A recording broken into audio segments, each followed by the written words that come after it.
Bir de şunu düşünmenizi istiyorum. Her şeyi anlamak zorunda değilsiniz.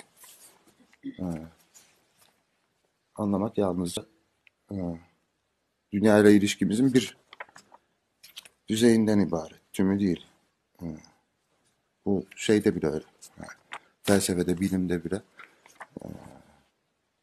böyle bir şey. İki bilim adamı karşı karşıya geldiğinde genelde birbirlerini anlamazlar. Ya da bir filozofla bir sanatçı birbirlerini anlamazlar. Zorunda da değildirler.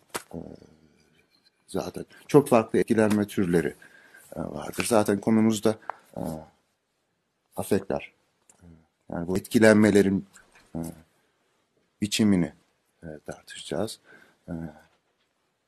Bütün örneklerimiz günlük hayattan olacak. Çünkü günlük hayatın dışında herhangi bir örnek tırnak içerisinde söylüyorum. Hiç kimse söyleyemez.